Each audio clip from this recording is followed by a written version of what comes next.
Grand Royal டூர்ஸோட travel பண்ணுங்க. இடங்களும் புதுசு, நினைவுகளும் புதுசு. மாணவர்களின் சிந்தனைகளை வடிவமைக்க SNS இன்ஸ்டிடியூஷன்ஸ், மாணவர்களின் சாதனைகளை போற்றும் SNS இன்ஸ்டிடியூஷன்ஸ் கோவை. ஜெயச்சந்திரனின் அடடா ஆடியோ ஆஃபர் 5 முதல் 70% வரை டிஸ்கவுண்ட். அவர் செய்தியாளரை அடிக்க முற்பட்டார் அப்படின்னு இல்ல தொண்டரையே அடிச்சார் அப்படின்றதெல்லாம் கூட்டத்துல கட்சிக்காரங்கெல்லாம் பேசி முடிச்சு அண்ணன் பேரு அறிவிக்கிறாங்க. அறிவிச்சு அண்ணன் மேடைக்கு போகும்போது மேடைகிட்ட நீங்க மேடையை ஏறுறதுக்கு முன்னாடி எனக்கு 1-to-1 நேர்காணல் கொடுத்துட்டு போங்க அப்படின்னு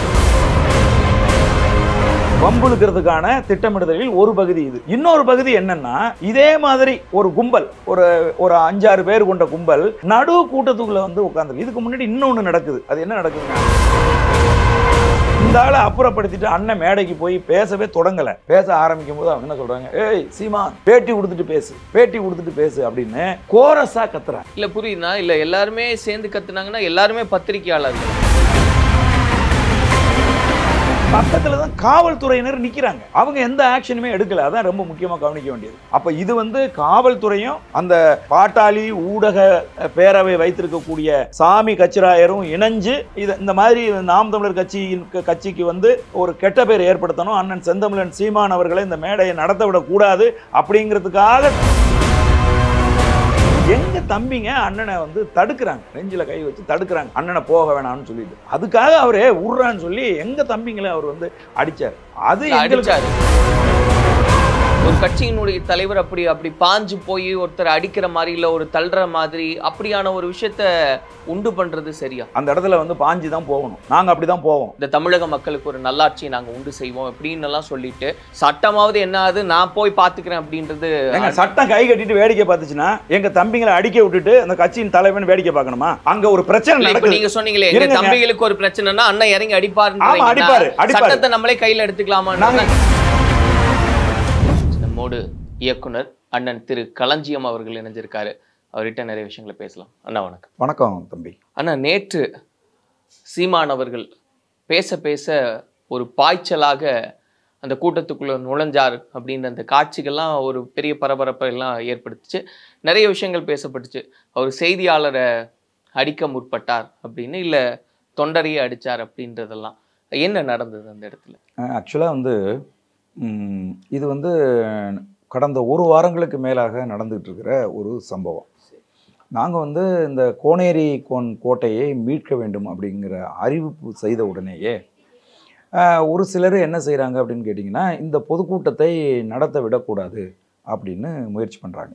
அவங்க ஏன் அதை முயற்சி பண்ணுறாங்க அப்படின்னு கேட்டால், அண்ணன் செந்தமிழன் சீமான் அவர்கள் வரலாற்றை திரித்து பேசுகிறாரு.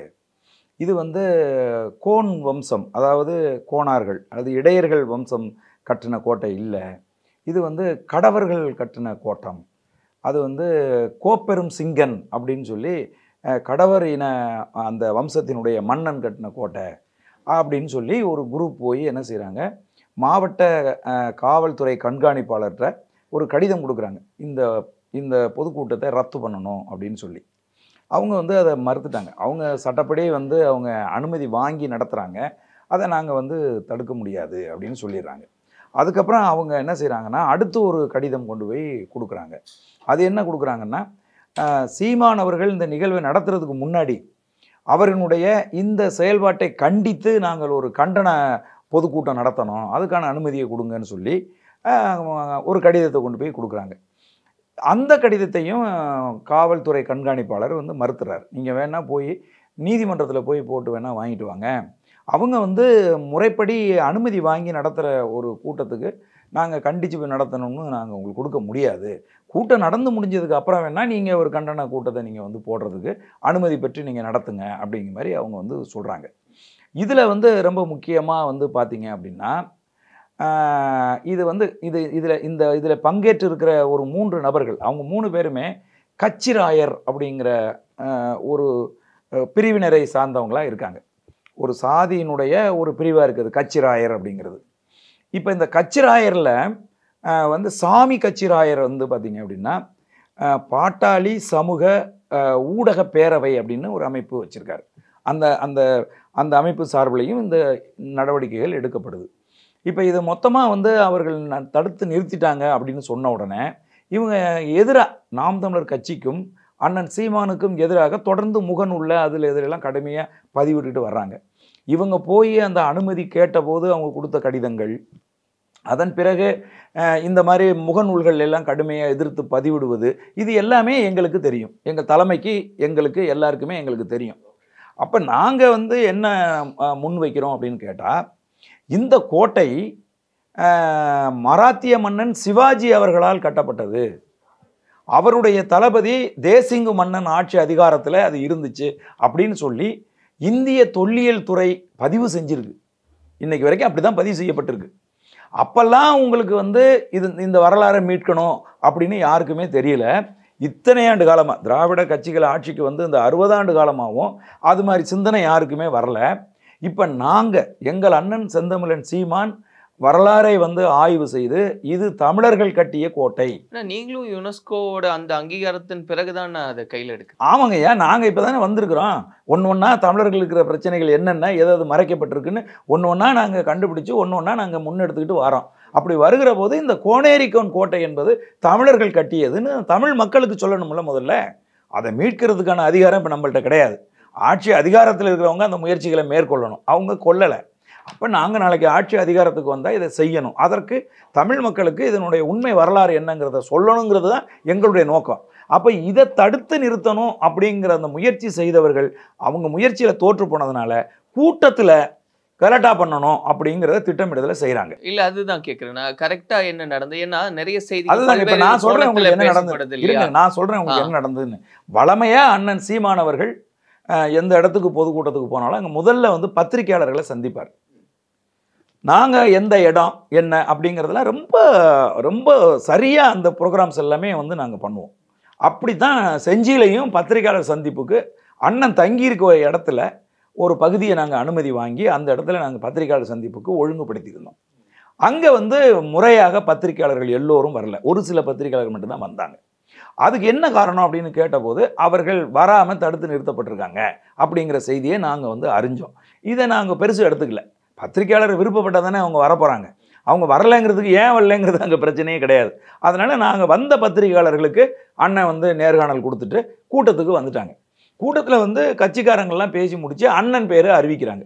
அறிவித்து அண்ணன் மேடைக்கு போகும்போது மேடைக்கிட்ட வந்து ஒருத்தர் கொஞ்சம் மது அருந்திருக்கக்கூடிய ஒருத்தர் வந்து என்ன சொல்கிறாரு, நீங்கள் மேடையை ஏறுறதுக்கு முன்னாடி எனக்கு 1-to-1 நேர்காணல் கொடுத்துட்டு போங்க அப்படிங்கிறார். பத்திரிகையாளர் சொல்கிறார். கழுத்தில் அவர் வந்து பத்திரிகையாளர்னு எல்லாம் மாட்டியிருக்காரு, ஊடகவியலாளர் அப்படின்னு சொல்லிட்டு அவர் வந்து கேட்குறாரு. இப்போ அண்ணன் என்ன சொல்கிறாரு, அண்ணே நான் தான் அங்கே ஊடகவியலாளர்லாம் அழைச்சிருந்தோமே, அங்கே வந்ததை விட்டுட்டு இங்கே வந்து நீங்கள் பேசிகிட்டு இருக்கீங்க, போங்க அந்த பக்கம் அப்படின்னு சொல்லிட்டு அவர் மேடையில் ஏறுறாரு. எங்கள் பாதுகாப்பு படையை சேர்ந்தவர்கள் அவங்கள அங்கேருந்து அவரை அந்த பக்கம் வந்து அப்புறப்படுத்திடுறாங்க. இது வம்புழுக்கிறதுக்கான திட்டமிடுதலில் ஒரு பகுதி. இது இன்னொரு பகுதி என்னன்னா, இதே மாதிரி ஒரு கும்பல் ஒரு 5-6 பேர் கொண்ட கும்பல் நடு கூட்டத்துக்குள்ளே வந்து உட்காந்துருக்கு. இதுக்கு முன்னாடி இன்னொன்று நடக்குது. அது என்ன நடக்குதுன்னா, நாங்கள் எப்போவுமே ஒரு கூட்டம் நடத்துகிறோம் அப்படின்னு சொன்னால் முதன்மை முக்கியத்துவம் பத்திரிகையாளர்களுக்கு தான். பத்திரிகையாளர்களை எந்த இடத்துல, ஊடகவியலாளர்களை எந்த இடத்துல நிறுத்த போகிறோம், அவங்க கேமராலாம் வச்சுக்கிறதுக்கு எந்த இடத்த நம்ம ஏற்பாடு பண்ணி கொடுக்க போகிறோம், மேடை எவ்வளோ உயரத்தில் இருக்குது அப்படின்னா கேமரா அவங்க வைக்கணும்னா அவங்களுக்கு எந்த உயரம் நம்ம உயர்த்தி கொடுக்கணும், இந்த அளவுக்கு நாங்கள் யோசித்து ஏற்பாடுகளை செய்யக்கூடியவர்கள். அப்படி தான் அங்கேயும் நாங்கள் கேமராலாம் வைக்கிறதுக்கு ஒரு 1/2 அடி உயரத்தில் வந்து பலகையெல்லாம் போட்டு இந்த இடத்துல கேமரா வச்சுக்கங்கன்னு நாங்கள் ஏற்பாடு பண்ணியிருக்கோம். ஆனால் இவங்க இந்த ப்ராப்ளம்ஸை பண்ணணும்னு முடிவு பண்ணுறவங்க என்ன செய்கிறாங்க தெரியுமா, கேமராவை எடுத்துகிட்டு வந்து மேடைக்கு முன்னாடி வந்து உயரமாக தூக்கி வச்சுக்கிட்டு நிற்கிறாங்க. அப்போ பின்னாடி இருக்கிற மக்களுக்கு அது வந்து இடையூறாக இருக்குது. அந்த மக்கள் வந்து சத்தம் போடுறாங்க. அப்போ நாங்கள் அவங்கள்ட்ட போய் ரெக்வஸ்ட் பண்ணி, அண்ணே நாங்கள் ஊடகவியலுக்கு அங்கே நாங்கள் இடம் எதுக்கியிருக்கோம், அங்கே நீங்கள் போனீங்கன்னா மக்களுக்கு தொந்தரவு இருக்காது, நீங்கள் அங்கே போங்கன்னு சொல்கிறோம். அது அப்படி நாங்கள் இங்கே இருந்து தான் எடுப்போம்னாங்க. பட் அவங்கள கன்வின்ஸ் பண்ணி பேசி அந்த இடத்துக்கு நாங்கள் அனுப்பிட்டோம். இப்போ அந்த இடத்துல போய் இருந்தாங்கல்ல, அந்த தம்பிகள் என்ன செய்கிறாங்கன்னா, இந்த ஆளை அப்புறப்படுத்திட்டு அண்ணன் மேடைக்கு போய் பேசவே தொடங்கலை. பேச ஆரம்பிக்கும் போது அவங்க என்ன சொல்கிறாங்க, ஏய் சீமான் பேட்டி கொடுத்துட்டு பேசு அப்படின்னு கோரஸாக கத்துறாங்க. ஓகே, இப்போ நம்ம மேடையில் அந்த மாதிரி கத்துன உடனே பாதுகாப்பு பாசறையில் இருக்கக்கூடிய தம்பிகள், அவங்க எல்லாம் பாதுகாப்பு பாசங்கிறது முன்னாள் படை வீரர்கள் பாசறை. இல்லை புரியுதுண்ணா. இல்லை எல்லாருமே சேர்ந்து கத்துனாங்கன்னா எல்லாருமே பத்திரிகையாளர்களா? ஆமாம், அந்த பத்திரிகையாளர்னு சொல்லிட்டு இப்போ இங்கே கேமரா கொண்டாந்து வச்சுட்டு ஒரு 2-3 பேர் இருந்தாங்கல்ல, அந்த 2-3 பேர் தான் அங்கே நின்றுக்கிட்டு கத்துறாங்க. புரியுதா உங்களுக்கு? அப்போ இது வந்து ஒரு திட்டமிடப்பட்டிருக்கு அப்படிங்கிறது நமக்கு தெரியுது. அப்போ நம்ம பாதுகாப்பு பாசறையை சேர்ந்த தம்பிங்க ரஷ் பண்ணி போய் அவங்கள அங்கேருந்து கத்தாதீங்கன்னு சொல்ல முயற்சி பண்ணும்போது அவங்க ரொம்ப முரட்டுத்தனமாக நடந்துக்கிறாங்க. பக்கத்தில் தான் காவல்துறையினர் நிற்கிறாங்க. அவங்க எந்த ஆக்ஷனுமே எடுக்கலை. அதான் ரொம்ப முக்கியமாக கவனிக்க வேண்டியது. அவங்க எதை அப்புறப்படுத்துறதுக்கோ அல்லது என்னப்பா அங்கே போய் கரெக்டாக பண்ணுறீங்க, அவங்க அனுமதி வாங்கி பண்ணுறாங்க, நாங்கள் பாதுகாப்பு கொடுத்துட்டு இருக்கிற நேரத்தில் இந்த மாதிரி செய்கிறீங்களான்னு அவங்க வந்து கேட்கவே இல்லை. அப்போ ஒரு அவங்கள அங்கேருந்து ரொம்ப வேகமாக இன்னமும் ஆக்ரோஷமாக அவங்க கத்த ஆரம்பித்ததும் அங்கே ஒரு தள்ளுமுள்ளு மாதிரி ஒரு பிரச்சனை உருவாகுது. அவங்க வந்து எங்கள் பாதுகாப்பு பாசறை தம்பிங்களை அடிக்கிறாங்க. புரியுதுங்களா? இப்போ மேடையிலேருந்து பார்த்துக்கிட்டு இருக்க அண்ணன் செந்தமிழன் சீமான் அது என்னன்னு இது வந்து ஏன் அங்கே இந்த மாதிரி பண்ணுறாங்கங்கிறதுக்காக தான் அவர் இறங்கி வேகமாக போகிறார். என்னப்பா அவங்க பிரச்சனை அப்படின்னு கேட்குறது தான் போகிறாரு. எங்கள் தம்பிங்க அண்ணனை வந்து தடுக்கிறாங்க, நெஞ்சில் கை வச்சு தடுக்கிறாங்க, அண்ணனை போக வேணாம்னு சொல்லிட்டு. அதுக்காக அவரே உர்றான்னு சொல்லி எங்கள் தம்பிங்களை அவர் வந்து அடித்தார். அது எங்களுக்கு அடிச்சாருன்னா எங்களுக்கு என்ன பிரச்சனை இருக்குது அதில்? அந்த அடிச்ச நபர் அப்படின்றது உங்க பாசறைய எங்க கட்சி தம்பிங்க. சரி, எங்க கட்சி தம்பிங்க வந்து அண்ணனை வந்து போக விடாம தடுக்கிறாங்க. அதனால உர்றா அப்படின்னு சொல்லி அவனை தட்டுறாரு. அது வந்து எங்களுக்கு அதுல எல்லாம் ஒரு பிரச்சனையும் கிடையாது. அவங்கள போய் வந்து அடிக்கவே இல்லை. என்னப்பா உங்களுக்கு பிரச்சனைன்னு தான் கேட்கிறாரு. இல்ல பத்திரிகையாளர் தாக்குனாரு அப்படிங்கிறது அந்த நிகழ்ச்சி நடக்கிறதுக்கு முன்னாடியே டிவியில செய்தி வந்துருச்சு. அப்ப இது என்ன அர்த்தம்? அதுக்கு என்னங்க அர்த்தம்? பத்திரிகையாளர் தாக்கப்படவே, பத்திரிகையாளர் தான் எங்க பாதுகாப்பு. அண்ணன் சொல்ல போனீங்கன்னா அவங்க இருந்த இடத்துக்கே அண்ணனை நாங்கள் ரீச் பண்ண விடலை. அதுக்குள்ளேயும் எங்கள் பாதுகாப்பு பாசறையினுடைய செயலாளர் மதிப்புக்குரிய தம்பி பூமிநாதன் அண்ணனை அப்படி கட்டி பிடிச்சிட்டாரு. அண்ணனை ஏதோ பேசி சமாதானப்படுத்தி நாங்கள் கூட்டிகிட்டு வந்து. இது நீங்கள் சொல்கிறீங்க இதுதான் நடந்தது. ஆமாம், ஒரு சலசலப்பு இருந்தது. அந்த வீடியோ வந்தோடனே டக்குன்னு எல்லாருமே வைரல் ஆகுது. நிறைய கமெண்ட்ஸ் போடுறாங்க, பவுன்சர் அடிச்சிட்டாரு அப்படின்னு, இல்லை பத்திரிகையாளர் தாக்குனாங்க அப்படின்னு பல்வேறு விதங்களில் பேசப்பட்டுச்சு. இப்போ நீங்கள் சொல்லும்போது ஒரு பத்திரிகையாளர் வந்து 1-to-1 கேட்குறாரு. அவர் மேடையில் பேச ஆரம்பிச்சோன்னே 1-to-1. ஈவன் நாம் தமிழர்ல இருக்கிற சிலர் வந்து இல்லை லைவ் லிங்க் கேட்டாங்க அப்படின்லாம் நிறைய மாறி கிடையாது. அப்படி கிடையாது, அப்படிலாம் எதுவுமே இல்லை. அங்கே நடந்த உண்மை என்னங்கிறத அந்த களத்தில் நின்ன பாதுகாப்பு பாசறையினுடைய மாநில செயலாளர் மதிப்புக்குரிய பூமிநாதன் அவர்கள் தெளிவாக வந்து விளக்கியிருக்காங்க. அவங்க திட்டமிட்டு இதில் ஒரு கொலாப்ஸ் பண்ணணும் அப்படிங்கிறதுக்காக அவங்க வந்து செய்கிறாங்க. இதை தடுத்து நிறுத்தியிருக்க வேண்டியது காவல்துறை. அது புகார் கொடுக்கப்பட்டிருக்கா? புகார் நாங்க கொடுக்கறது என்னங்க தம்பி? நாங்க புகார் கொடுக்கறோம். இப்படி ஒரு சலசலப்பு ஆகுது அப்படின்றீங்க. நாங்க புகார் கொடுக்கறோங்கிறது இல்லை. நான் கேட்கறது என்னன்னா, அங்க இருந்த காவல்துறையினர் இருக்காங்க. நாங்க வந்து பாதுகாப்பு கருதி தானே அனுமதி வாங்குறோம். அப்ப அங்க ஒரு விரும்பத்தகாத செயல் நடக்குது. நடந்துருச்சுன்னா நம்ம புகார் கொடுக்கறது வந்து சரிதானே? இல்ல, நான் என்ன கேட்கிறேன், அந்த இடத்துல இருந்து அந்த விரும்பத்தகாத சம்பவத்தை வந்து அந்த இடத்துல அகற்றுறது, அப்புறப்படுத்துறது யாரோட இருக்கணும்? அவங்க படுத்தவே இல்லை. அதான் சொல்றேன். அப்போ இந்த மாதிரி நடக்குதுன்றது திரும்ப வந்து ஒரு புகார் பதிவு செய்ய வேண்டியது. நாங்க புகார் பதிவு செஞ்சிருக்கிறோம். அதெல்லாம் செஞ்சிருக்கீங்களா? செஞ்சிருக்கிறோம். ஆனா நாங்க கேட்கறது என்னன்னா, அந்த காவல்துறை அங்க இருந்தாங்கல்ல, அவங்க வந்து அதை நடவடிக்கை எடுத்து அவங்களை அங்கிருந்து அப்புறப்படுத்தி, நாங்க எங்க பாதுகாப்பு படை அப்புறப்படுத்தி அங்கிருந்து அனுப்பி விடும் போதும் அவங்க வேடிக்கை பார்த்து தான் நிற்கிறாங்க. அப்போ இது வந்து காவல்துறையும் அந்த பாட்டாளி ஊடக பேரவை வைத்திருக்கக்கூடிய சாமி கச்சிராயரும் இணைஞ்சு இந்த மாதிரி நாம் தமிழர் கட்சிக்கு வந்து ஒரு கெட்ட பேர் ஏற்படுத்தணும், அண்ணன் செந்தமிழன் சீமான் அவர்களை இந்த மேடையை நடத்த விடக்கூடாது அப்படிங்கிறதுக்காக திட்டமிட்டு செஞ்ச ஒரு செயல் மாதிரி இருக்கு. இல்லை நீங்கள் இல்லை நீங்கள் சொல்கிறீங்க இப்படி ஒரு விஷயம் நடந்திருக்கு அப்படின்றத ஒன்று முன் வைக்கிறீங்க. சரி, அந்த கோணத்திலே எடுத்துக்கிட்டாலும் கூட ஒரு கட்சியினுடைய தலைவர் அப்படி பாஞ்சு போய் ஒருத்தர் அடிக்கிற மாதிரி இல்லை ஒரு தள்ளுற மாதிரி அப்படியான ஒரு விஷயத்த உண்டு பண்றது சரியா? இல்லை, அப்படி கிடையாது. தன்னுடைய கட்சியின் தொண்டனை வந்து அடிக்கிறாங்க அப்படின்னா அதை பார்த்துக்கிட்டு நிற்கிறவன் அரசியல் தலைவர் கிடையாது. அந்த இடத்துல வந்து பாஞ்சு தான் போகணும். நாங்கள் அப்படி தான் போவோம். புரியுதுங்க? நாங்கள் யாருக்கும் தொந்தரவு பண்ண மாட்டோம். எங்களை நீங்கள் கை நீட்டி அடிக்கிறீங்க, எங்களை தொந்தரவு பண்ணுறீங்கன்னா இறங்கி களத்தில் நாங்களும் அடிப்போம். அதுதான் நாம் தமிழர் கட்சி. நாங்கள் இது வரைக்கும் 100கணக்கான கூட்டங்கள் நடத்தியிருக்கோம் தமிழ்நாட்டில். எங்கேயாவது ஒரு சிறு அசம்பாவிதம் நடந்திருக்கா? அதுதான் கேட்கணும். இந்த முறை திட்டமிட்டு வந்து கூட்டத்துக்குள்ள நடக்குது அப்படிங்கும்போது ஒரு சட்ட பிரகாரம் திட்டமிட்டு வந்து கூட்டத்துக்குள்ள பூந்து எங்கள் காவல் பணியில் இருக்கக்கூடிய பாதுகாப்பு படையினரை நீங்க அடிச்சீங்கன்னா எங்க அண்ணன் இறங்கி அடிக்க தான் போவார். இப்போ நீங்க சொல்லிட்டீங்க இந்த விஷயத்த. இன்னொரு கோணம் இருக்கு இல்லையா? நாங்க தமிழ்நாட்டுக்கு வந்து புதிய விதமான ஒரு அரசியலை முன்னெடுத்து வரோம், இந்த தமிழக மக்களுக்கு ஒரு நல்லாட்சியை நாங்க உண்டு செய்வோம் அப்படின்னு எல்லாம் சொல்லிட்டு அந்த விதத்துல நாங்க ஒரு ஆட்சியை கொண்டு வருவோம்னு சொல்றவங்க சட்டமாவது என்ன ஆகுது, நான் போய் பாத்துக்கிறேன் அப்படின்றது. சட்டம் கை கட்டிட்டு வேடிக்கை பார்த்துச்சுன்னா எங்க தம்பிங்களை அடிக்க விட்டுட்டு அந்த கட்சியின் தலைவன் வேடிக்கை பார்க்கணுமா? அல்லது கலைஞர் கருணாநிதி அவர்கள் போல இல்லைன்னா கலைஞர் கருணாநிதி அவர்கள் போல அந்த தம்பியை யாரும் அடிக்காமல் பத்திரமா விடுங்க அப்படின்னு சொல்லணும். அவங்க அடிச்சு பிச்சிருவாங்க. ஐயா அப்படி சொல்றது. யாரும் தமிழ்நாட்டில் எந்த பஸ்ஸையும் எண்ணெய் வைத்து முன் வைத்து எரிக்காதீங்கன்னு சொன்னா எல்லா மாவட்டத்திலையும் பஸ்ஸை எரிப்பாங்களாம். அந்த மாதிரி ஏதாவது சொல்லணுமா? அண்ணன் அந்த பிரச்சனை இறங்கி அடிச்சிடலாம். அண்ணன் அந்த இல்ல அடிக்கிறாருன்னு நீங்களா நினைச்சுக்கிறீங்க. இல்லங்க, உங்க கற்பனைக்கு நாங்க பதில் சொல்ல முடியாது. அங்க ஒரு பிரச்சனை நடக்குது. நீங்க சொன்னீங்களே தம்பிகளுக்கு ஒரு பிரச்சனைனா அண்ணன் இறங்கி அடிப்பாரு. ஆமா, அடிப்பாரு. சட்டத்தை நம்மளே கையில எடுத்துக்கலாமா? நீ சட்டம் கை கட்டி வேடிக்கை பார்த்தீங்கன்னா நாங்க தான் கையில எடுப்போம். சட்டம் கை கட்டி வேடிக்கை பார்க்குதுன்னா நாங்க தான் கையில் எடுக்கணும். நாங்க இப்ப சொல்றேன் உங்களுக்கு, அங்கிருந்து அண்ணன் இறங்கி போனது அடிக்க கிடையாது. அங்க என்ன பிரச்சனை, தம்பிகளுக்கு தள்ளுறாங்க, தம்பிகளை அடிக்கிறாங்க, அது என்ன பிரச்சனைன்னு கேட்க தான் போனாரு. அடிச்சாரு, அவர் ஆள் வச்சு அடிச்சாரு, அவர் இது பண்ணாருன்னு சொல்றதெல்லாம் ஊடகம் தான் சொல்லிட்டு இருக்கீங்க. புரியுதுங்களா? சீமான மூலக்குள்ள போய் தெரிஞ்சுக்கிட்டீங்களா? நான் கேட்கறேன். இல்லனா ஒரு கட்சி தலைவருடைய செயல்பாடு இப்படி இருக்கலாமான்றது விவாத பொருளா மாறுது. கட்சி தலைவர்களுடைய செயல்பாடு எப்படியெல்லாம் இதுவரைக்கும் இருந்துச்சோ அதை விட நாங்கள் சிறப்பாக தான் செயல்படுறோம். புரியுதுங்களா? இல்ல நீங்க இவ்வளவு நாள் நடந்திருக்கு, இத்தனை இவ்வளவு கூட்டங்கள்லாம் எல்லாமே நடந்திருக்கு, மாநாடு எல்லாமே நடந்திருக்கு, எந்த சலசலப்பும் வந்ததில்லை, எந்த ஒரு பிரச்சனையும் வந்ததில்லைன்னு இப்ப நீங்க சொல்றீங்க இல்லையா? ஆனா நேத்து வந்துருச்சுன்னா அதையும் அணுகக்கூடியது ஒரு தலைவனுடைய ஒரு போக்குன்னு ஒண்ணு இருக்கு. சரியாதான் அணுகிருக்காரு. இதுல என்ன தப்பு? கட்சிக்காரன் நீங்க அடிப்பீங்க, வேடிக்கை பார்த்துட்டு தலைவர் கை கட்டிட்டு இருக்கணுமா? அதுதான் சரியானதா? யார் சொல்லி கொடுத்தது உங்களுக்கு இந்த ஒழுங்க? நாங்கள் எங்கேருந்து வந்திருக்கோம் தெரியுமா? கையில் துப்பாக்கி வச்சுட்டு சண்டை போட்டவனோட பிள்ளைகள். நாங்கள் அநீதிக்கு எதிராக நாங்கள் எழுந்து போரிடலை அப்படின்னு சொன்னால் இந்த கட்சி கட்டினதே வேஸ்ட்டு. புரியுதுங்களா உங்களுக்கு?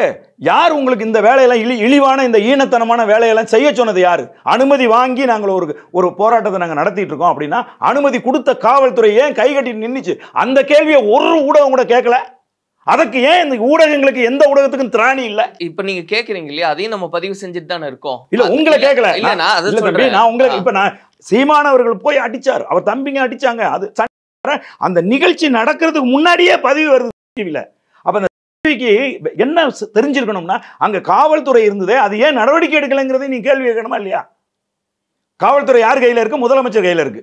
முதலமைச்சருக்கு அது இழிவு இல்லையா? காவல்துறை தலைவருக்கு, டிஜிபிக்கு அது இழிவு இல்லையா? அந்த மாவட்டத்தினுடைய கண்காணிப்பாளருக்கு அது இழிவு இல்லையா? ஒரு பெரிய கூட்டம், ஒரு 10,000 பேர் திரண்டு இருக்கிற ஒரு கூட்டத்தில் தமிழ்நாட்டின் 3வது ஒரு பெரிய கட்சியினுடைய தலைவர், அங்கீகரிக்கப்பட்ட ஒரு கட்சியின் தலைவர் பேச போகும்போது அங்க ஊடகங்கிற பேர்ல ஒரு 4 பேர் குடிச்சிட்டு தகராறு பண்றான். அதை காவல்துறை வேடிக்கை பார்த்துட்டு இருக்குன்னா இது காவல்துறைக்கு இழிவு இல்லையா? சொல்லுங்க. இல்ல அதுதான் நீங்க சொன்ன மாதிரி நடவடிக்கை எடுத்திருக்கணும், அவங்க நடவடிக்கை எடுக்கல அப்படின்றது நீங்க சொல்றீங்க. இந்த பிரச்சனை நேத்து ஆரம்பிச்ச பிரச்சனை இல்ல, கிட்டத்தட்ட ஒரு வாரமாவே இது சலசலப்பு அந்த நடந்துகிட்டே இருக்கு அப்படின்னு. அப்போ முன்கூட்டியே உங்களால தீர்மானிக்க முடியலையா? ஆனா இப்படி ஒரு பிரச்சனை நடக்க போது நம்ம கூடுதலாவே ஒரு புகாரை முன்னாடியே பதிவு செய்யலாம், இந்த மாதிரி ஏதாவது தம்பி ஒரு விஷயம் நல்லா தெரிஞ்சுங்க. இல்ல நான் ஒரு முன்னெச்சரிக்கையா இல்லங்க, பல இடங்களில் நாம் தமிழர் கட்சி மேடைகள்ல திமுக காரர்கள் ஏறி அடித்திருக்கிறார்கள், பல இடங்களில் மிரட்டி இருக்கிறார்கள், பல இடங்கள்ல எங்களுக்கு நெருக்கடி கொடுத்திருக்கிறார்கள். அதையெல்லாம் சமாளிச்சு தான் நாங்கள் இன்னைக்கு அரசியல் 15-16 ஆண்டு காலமா அரசியல் தளத்தில் நாங்கள் நின்றுட்டு இருக்கிறோம். புரியுதுங்களா? அதனால யாரோ 4 பேர் மிரட்டுறாங்கிறதுக்காக நாங்கள் கூட்டம் நடத்தாமல் இருக்க முடியாது. யாரோ 4 பேர் அனாமதேயமா முயற்சி பண்றாங்கிறதுக்காக நாங்கள் கூட்டம் நடத்தாம எங்களுடைய கருத்துக்களை முன்வைக்காமல் நாங்கள் இருக்க முடியாது. அதனால எவனோ முகம் தெரியாதவன் எவனோ 4 பேர் ஏதோ முயற்சி பண்ணிட்டு இருக்கான் அப்படிங்கிறதுக்காக நாங்கள் போய் எங்களுக்கு பாதுகாப்பு கேட்டு தாங்க அனுமதியே வாங்குறோம். நாளைக்கு நீங்கள் போய் காவல்துறையில் எனக்கு ஒரு பொதுக்கூட்டம் நடத்த போகிறேன், எனக்கு அனுமதி கொடுங்கன்னு கேட்டாவே அதுக்கு என்ன அர்த்தம்னா எங்களுக்கு பாதுகாப்பு கொடுங்கன்னு தான் அர்த்தம். காவல்துறை செஞ்சியில் நடந்த பொதுக்கூட்டத்தில் முற்றிலும் தோல்வி அடைந்து இருக்கிறது. இது மாநில அரசினுடைய திட்டத்தின்படி இது நடந்துச்சா இல்லை யதார்த்தமாகவே அது நடந்துச்சா அப்படிங்கிறது எங்களுக்கு தெரியாது. ஆனால் எங்களுக்கு அவங்க பாதுகாப்பு கொடுக்கல. நான் கேட்குறேங்க, இந்த சம்பவம், இது போல ஒரு சம்பவம் திமுக கூட்டம் நடத்துகிற போது நடந்திருந்தால் அந்த 4-5 பேர் உயிரோடு போயிருக்க முடியுமா? அண்ணா திமுக கூட்டம் நடக்கும்போது இது நடந்திருந்தால் அந்த 4-5 பேர் உயிரோடு போயிருக்க முடியுமா? அப்படி ஒரு சம்பவம் நடந்திருக்கு. அந்த கூட்டத்தில் திரண்டிருந்த இளைஞர்கள் உணர்ச்சி வசப்பட்டு அவர்கள் அடித்திருந்தார்கள், அது ஏதோ ஒன்று செஞ்சிருந்தார்கள்னா யாருக்கு பாதிப்பு? அதையெல்லாம் நடக்கக்கூடாதுன்னு தான் எங்கள் அண்ணன் இறங்கி வந்தார். புரியுதுங்களா உங்களுக்கு? எங்கள் அண்ணன் இறங்கி அந்த இடத்துல வராமல் இருந்திருந்தால் பெரும் அசம்பாவிதங்கள் நடந்திருக்கும். அதை தடுத்து நிறுத்துறதுக்கு தான் அண்ணனே நேரடியாக களத்துக்கு வந்தார். அவர் வந்ததுக்கு அப்புறமா அந்த சம்பவம் அங்கே கூடியிருந்த இளைஞர்களுக்கு மத்தியில் அமைதி அடைஞ்சு அவர் மேலே ஏறி கையை தூக்கின உடனே எல்லாரும் அமைதி அடைஞ்சிட்டாங்க. இதை நீங்கள் அடிப்படையில் புரிஞ்சுக்கிறணும். நாம் தமிழர் கட்சி எவ்வளவு ஒரு மக்கள் இராணுவம் போல அது செயல்படுது. தன்னுடைய ஒழுங்கை மீறி எதையும் செய்யாமல் தலைவன் முகத்தை பார்த்துக்கிட்டு எப்படி நிற்கிறாங்கிறத நீங்கள் புரிஞ்சுக்கணும், ஊடகங்கள் புரிஞ்சுக்கணும். இல்லை, இப்போ அந்த சம்பவத்துக்கு பிறகு அண்ணன் திரும்ப வந்து மேடையில் பேச ஆரம்பிச்ச உடனே அந்த நபர்கள்லாம் அங்கிருந்து போயிட்டாங்க. நாங்களே அப்புறப்படுத்திட்டோம் அவங்கள. சரி, புரியுதுங்களா? நாங்களே அவங்களை அப்புறப்படுத்திட்டோம். காவல்துறையினர் கை கட்டிட்டு நின்னாங்க. அவங்க போங்கப்பா, என்னப்பா இங்கே பிரச்சனை பண்ணுறீங்க அப்படின்னு கூட சொல்லலை. அப்போ நாங்கள் என்ன செய்கிறோம், நாங்கள் வந்து எங்கே பாருங்கள், கிட்டத்தட்ட 30க்கும் மேற்பட்ட எங்களுடைய பாதுகாப்பு பாசறை தம்பிகள் இருக்காங்க. அவங்கெல்லாம் சாதாரண ஆட்கள் கிடையாது. அவங்கெல்லாம் முன்னாள் படை வீரர்கள், இந்திய இராணுவத்தில் பணிபுரிஞ்சவர்கள். அவங்க எல்லாம் அவங்களுக்கு எப்படி ஹேண்டில் பண்ணணும்னு நல்லா தெரியும். இன்னும் சொல்ல போனீங்கன்னா இங்கே இருக்கிற காவல்துறையினர் ஹேண்டில் பண்ணுறதை விட எங்களை நாங்கள் நல்லா ஹேண்டில் பண்ணிக்குவோம். இன்னும் சொல்ல போனீங்கன்னா பல இடங்களில் பெரிய 1,00,000 பேர் திரள்ற இடத்துல எல்லாம் கூட காவல்துறை உயர் அதிகாரிகள்லாம் வந்து எங்கள்கிட்ட சொல்லியிருக்காங்க, எங்கள் பாய்ஸுக்கு வந்து ஒரு வேலையுமே இல்லையே, இங்கே எல்லாரும் சும்மா வந்து கை கட்டி நிற்கிறாங்க, என்ன இவ்வளோ ஒழுங்காக எல்லாத்தையும் சரி செஞ்சீங்க, இப்படி வாகனங்கள் எல்லாம் நிறுத்துறீங்க, இப்படி பண்ணுறீங்கன்னு தான் காவல்துறை உயர் அதிகாரிகள் எங்களுக்கு சர்டிஃபிகேட் கொடுத்துருக்காங்க. புரியுதா உங்களுக்கு? அதனால் நாங்கள் எங்கள் கட்சியை பொறுத்தளவில் இராணுவம் போல தான் இருக்கும். சரியாக வந்து உட்காருவாங்க, சரியாக அந்த இருக்கைகளை அடுக்குவாங்க, சரியாக அந்த இடத்த தூய்மைப்படுத்துவோம், சரியாக வாகனங்களை நிறுத்துவோம், எந்த காவல்துறைக்கு தொந்தரவும் இல்லாமல் வரிசையாக வாகனங்களை எடுத்துகிட்டு போவோம். இடிச்சு புட்டிச்சுக்கிட்டு நெருக்கடி அதெல்லாம் எதுவுமே இருக்காது. காலமும் சூழலும் மாறும் பட்சத்தில் நிச்சயமாக நம்ம நிறைய விஷயங்களை பேசலாம். நிச்சயமா. ரொம்ப மகிழ்ச்சி. நன்றி, வணக்கம் தம்பி. கிராண்ட் ராயல் டூர்ஸோட டிராவல் பண்ணுங்க, இடங்களும் புதுசு, நினைவுகளும் புதுசு. மாணவர்களின் சிந்தனைகளை வடிவமைக்க SNS இன்ஸ்டிடியூஷன்ஸ், மாணவர்களின் சாதனைகளை போற்றும் SNS இன்ஸ்டிடியூஷன்ஸ் கோவை. ஜெயச்சந்திரனின் அடடா ஆடியோ ஆஃபர் 5 முதல் 70% வரை டிஸ்கவுண்ட்.